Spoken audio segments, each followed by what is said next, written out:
Hey, Belmont friends. Hello. This is Dave Jaeger. I'm one of the marriage and family therapists here in Counseling Services. It's good to see you again this Wednesday. And today I invited a friend. And we're not doing great at practicing social distancing, but this is Dr. Doug Cruz. I'll let you introduce yourself. Hi, I'm Dr. Doug, and I am an assistant professor in social work. And I also help out here at the Counseling Center. I lead a self-compassion group and see individual clients as well. So This is a big part of what I do. Yeah. So today we wanted to spend some time tackling a topic that we thought could be really helpful in a time like this. And so Doug, luckily enough, has studied this in his PhD program and done extensive research around the concept of self-compassion. And so that's what we're going to focus on today. And so Doug, if you could start today, tell us a little bit about, in your perspective, like what is the definition of self-compassion and what are some of the things that hold that definition up in place? Okay, so the basic definition of self-compassion is having a kind-hearted way of treating yourself with forgiveness and grace around any mistakes or perceived failures that we have about ourselves. So often we kind of misplace our mindfulness, which is one of the components, and being present with ourselves and our thoughts and our emotion. That's a big part of what self-compassion is. Another part is that we learn to be kind to ourselves and not judge ourselves, so that when we do make a mistake, we're not super hard on ourselves. We don't use harsh words, but we say, imperfection is a part of life. Mm-hmm. And so I'm going to be kind to my imperfection. Mm-hmm. And then the third component that is a part of this is learning that we're connected to others. Mm-hmm. It's called common humanity. And I think that for this time in our life, I think this is the most important factor of self-compassion that we need to think about, is how we connect to others. Mm-hmm. And so if we are, looking at our lives right now, so most of us may feel isolated, we may feel lonely, we may feel disconnected, we may be confused on kind of, what do I do? Where am I supposed to be? Where's my space in the world? And so connecting to others is going to be kind of paramount and key in kind of increasing our self-compassion right now. And so if you're feeling lonely, if you're feeling kind of lost, if you're feeling disconnected, my encouragement to you in that is connect to someone else. And I know there's many people that probably are listening to this and their anxiety has just risen, and that I've said, connect, do something, make yourself vulnerable.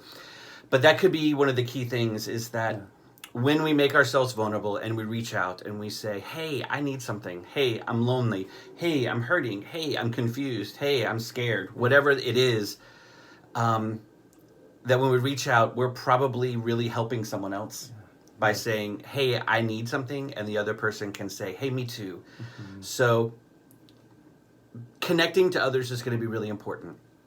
I recommend, this is a personal recommendation, email and texts are great, but also face-to-face conversation, and face-to-face meaning like FaceTime or any kind of other kind of social media way of doing that is call a friend, put each other's faces up and say hi. And that's probably one of the best balms for our soul that we can do. Like the medicine for our soul is going to be seeing our faces and saying, I see you, I hear you, and you're worth the time. Yeah. And so giving people our time is going to be key. So I think that's going to be a great way of exploring self-compassion right now. It seems like one of the ways self-compassion I think often gets framed is it's around maybe a mistake that we've made or a shortcoming that we've had. Mm-hmm. And I think what I'm hearing you say is part of self-compassion is also being kind to the fact that we have needs. And that absolutely, and sometimes we can even diminish and be hard on ourselves around the fact that we have a need.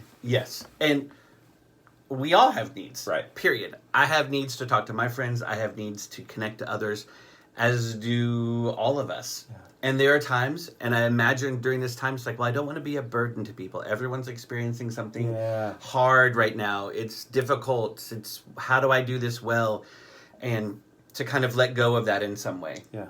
And say, though I may feel like I'm going to be a barrier, I'm still going to do this because I need it, and most likely someone else needs it. Yeah. And sometimes we have to be the vessel to begin the vulnerable conversation of need. Yeah. And that is actually a strong place to be. Yeah. It's all counterintuitive sometimes, Yeah. but Yeah. being strong by being vulnerable. Yeah. There's this form of therapy called acceptance and commitment therapy that Yeah. I love, which kind of talks about this idea that sometimes we have to accept that there's things that are hard, and then commit to doing them anyways. And I think that what I hear you saying is like vulnerability is one of those things that like it's always hard, right?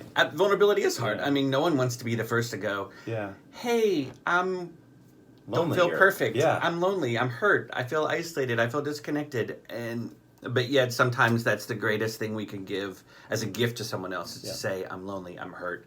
Yeah. I need something. Yeah. So my hope is that we help each other with that need. Yeah. Yeah. Cool. Thank you for talking about defining self-compassion. You're very welcome. You're very welcome. Yeah. Well, so today, to finish, we want to do a couple things. One is, Doug and I, in our groups that we've led together through the years and even separately, we try to practice some self-compassion exercises. And so today, for this last little part, I wanted to do a really quick, easy self-compassion exercise that you can each do whenever you'd like. And then at the end, we're going to put up some links to a website, particularly one website. Kristen Neff is the kind of front runner in creating a lot of the exercises and resources around self-compassion. And we're going to put up a link to her website. The book that she has called Self-Compassion is a wonderful, wonderful, life-changing tool. So if you want to pick that up, you can do that on Amazon, and that could be a great resource for you over the next few months. But we're going to link you to the specific part of her website where she has 8 different self-compassion exercises, and they're wonderful. And so if you want to try some of those, great. We're going to do one of them right now. I'm going to walk you through that. And so the one we're going to do is what she refers to as a self-compassionate touch exercise. And so it begins with, to me, I oftentimes think about when I'm in a situation or even at the end of the day, and I can think back and say, like, what was the hardest part of my day? What is something that's really bothering me right now? Where is something that I felt like I didn't meet my expectations or fell short in? And just a time that was hard or stressful or challenging that we are in the middle of. And the first step of that exercise is to just acknowledge that, to be aware of it. And so she uses the phrase saying something along the lines of like, this is a moment of suffering. You might also say like, ouch, or like, oof, something to just acknowledge that like something hurts right now. The second step is to say to ourselves internally that suffering is a part of humanity, being a human. And so it's kind of that common humanity, right? Just because something goes wrong doesn't mean that I'm alien to this world. It means that I'm a normal human being. Joseph Campbell once, one of my favorite quotes of all time, says, he said that perfection is inhuman and that we are drawn to the humanity in others or the imperfection in others, right? And so sometimes even those things that go bad or that are hard or are stressful for us, we often think those are things that should separate us from others or we want to hide from others. And in reality, he and Kristen Neff talk about how those are ways that we actually can connect and reach out to others. And so the first step, again, is saying, like, this is a moment of suffering. The second step is saying suffering is a part of being a human. It's normal. You're not weird. It's a part of this.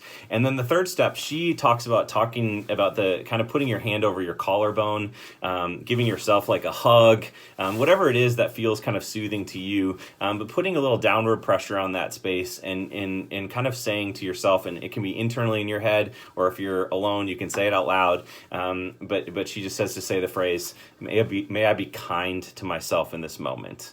And so, again, the 3 steps are, number 1, acknowledgement. This is a moment of suffering. Number 2, acknowledging that like suffering is a part of being a human. And then number 3, the self-compassionate touch and saying, may I be kind to myself in this moment. So hopefully that's a helpful resource. As we wrap today, Doug and I know each other for quite some time, and I think we both agree on this. We want to just say a couple things. Number 1, you are missed on campus. Yes. It is weird. We went to It's so Chick-fil-A. weird. It is really freaking weird at Chick-fil-A right now when there's nobody in there and not seeing people around campus. Number 2, you are important. You have value, you have worth, you have significance, and we miss having that being here on campus and want you to be reminded of that. Number 3, right after this, and maybe even now, Larkin Briley from UM is going to put up some little hyperlink resources, or maybe in the comment section where you can do some more of these self-compassion exercises. Use those. They are actually helpful, and hopefully they can aid in kind of navigating this time. But we are so glad that you were with us today. Thanks for your time, Yes. and have a great Wednesday night. See ya. All right. Bye.